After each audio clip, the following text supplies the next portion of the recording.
Hey guys, here in Austria, playing a little catch up. Basically after Unbound, I have been traveling non-stop. Unbound finished on Saturday. Sunday morning, drove back to the East Coast to North Carolina. So that took all day Sunday, a little bit of the day Monday. Then I spent all Monday afternoon packing, repacking. And then Tuesday morning, I flew to Finland for Finland gravel. So with the jet lag and everything, I just haven't been able to get back and go through footage, and really the motivation has just been way down to do this, but I finally am feeling better, and so I'm trying to get caught up on some race recaps. So long story short, let's bring you the Unbound race recap.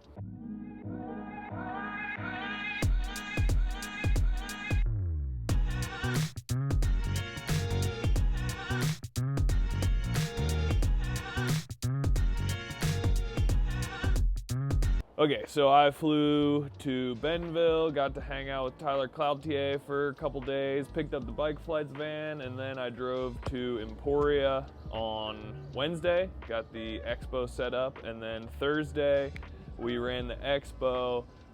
Friday we ran the expo. Expo was great, got to see a bunch of people, a bunch of cool companies. It's just good vibe. 30 minutes. And then the big show was on Saturday. So Saturday morning, super early wake up. I woke up at 4:20 in the morning, had a bowl of cereal, and then slapped a kit on, stuffed my pockets full of Never Second gels, threw a hydration bladder on my pack full of Flow formulas, pedaled to the start. So 205 miles on tap starting at 5:50 in the morning. I was super nervous because I've never done a race this big. I've done a ride over 200 miles. It was actually last year during my Rockstar Gravel FKT event. It was 250 miles in 18 and a half hours, over 25,000 feet of climbing. The difference is that was all self-paced, right? So like if I felt crappy, I could just slow down, or if I was bonking, I could just slow down. Unbound was going to be new territory for me because I was at the mercy of the group around me and whether or not I wanted to let it go. So we started in Emporia, Kansas at 5:50 and got off the line. The first 11 miles were really nothing to talk about, just basically trying not to overlap wheels, trying to stay towards the front of the group because I had heard, as well as everyone else, that at mile 11, the mud section started. I'm sure you guys saw my mud video. If you haven't, I've got the first 6.5 minutes of that mud section up, raw and uncut, and it was chaos. We hit that thing in a big group. Like I said, nobody was pushing the pace. We were just kind of chilling to get to that section, and then it was full gas. And this mud that we hit was not just mud, it was like cement.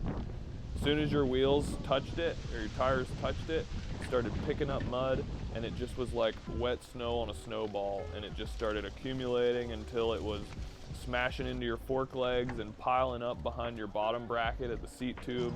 It was the gnarliest.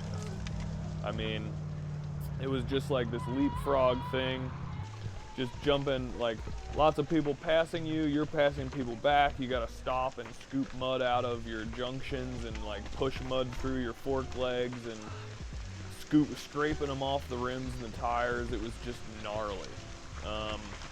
Somehow I managed to come out of that in 21st place, and that's when I put my head down and like settled in for the rest of the day. It was me and Zach Clayton kind of working together there for the first bit of the race, and we kind of started moving up through people. Matt Beers joined our group. Alexi Vermeulen was in our group at some point. Unbound is just this weird thing where you're just like constantly in flux with other people, and so basically once we got through that mud section and then I got established into this group of like 5 or 6 people, that's kind of when like the racing really started for me. The whole goal for me in this race was to really stay on top of my nutrition because I knew that that was going to be huge, and I felt like I was doing that. My strategy was to just eat all the time. And I had a 1.5 liter hydration pack with 5 scoops of flow, so that's 5 times 30, 150 grams on my back. Then I had 5 scoops of flow in each water bottle, which were 32 ounces. So that's another 150. So 150 times 3, 480 or 450. Sorry, 450, and that took me to the first aid, which was at roughly mile 79. I also had pockets full of Never Second C30 gels that I was trying to eat maybe 2 an hour. I did not stick to 2 an hour. I think I barely got 1 an hour in, and so yeah. And I think this is kind of where I messed up. I think the effort that I was exerting in that first 6 hours of the race, I just could not stay on top of the fuel that I was burning. I was not taking in enough. The first aid was at mile 79. I made it there with an average of 269 watts. Normalized power was 290 and my average heart rate was 152. I needed to be eating more to be able to sustain that kind of an effort. And I rolled into the aid. My pit crew, by the way, was on point. I had Kerm and Tomas in there, handed my bike off. They took care of my bike, swapped a hydration pack. Tomas put fresh bottles in. I walked over to the table, chugged a Coke, threw some water on myself, stuffed my pockets back full of Never Second gels, and I was back on the road. And then for the next 40 miles or so, that's kind of when the wheels started to come off. That effort was really catching up with me, and I just, like I said, I was not eating enough. About mile 100 is when the bonk really started to come over me, but I was too stubborn to let go of the group I was in. The group I was in was strong and we were working well together. We were even catching. There was a small chase group just ahead of us, so we were the next group behind the next big group behind the leaders. And I was just, I had this mentality going into the race that I was just going to crater myself if I could not figure it out. And so that's what I did. I made it to mile 125 and there was a water station there, and I just had to stop.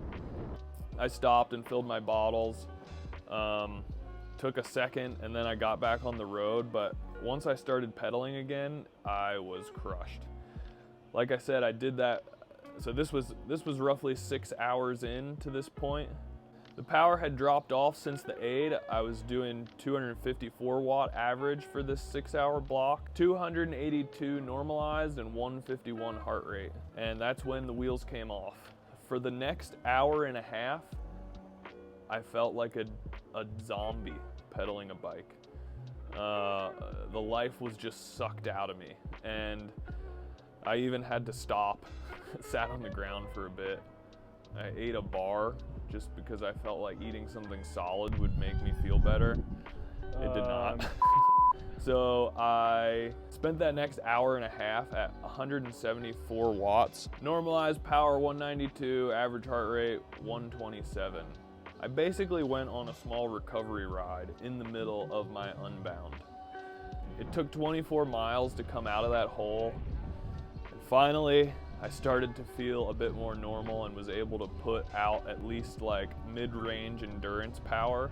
And so I rolled into that second aid, which was at 168. Again, swapped fresh bottles, hydration pack, got a little pep talk from coach. Tomas was yelling at me in Spanish, which was motivating, and I also was stoked because I knew I only had 30 miles left. Wally told me I had a tailwind, and so I was just like, let's get this done. So yeah, that last push there, the last 50 miles for me was kind of like as much as I could do, basically. Carrito, Let's go. Come on. Si se puede. Can I Venga. go? Yeah, let's go. Good to go. Come on. And it wasn't much. It was like an average of 232, normalized power 241, with an average heart rate of 131.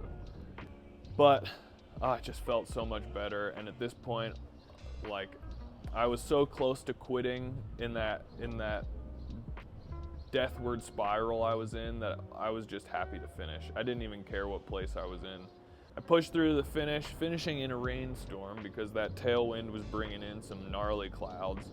I ended up crossing the line in 23rd, which I think was 15th in the lifetime, which is not, not really pumped about that result, but pumped that I kept going because that was a task. I don't think I've ever cratered myself that hard before.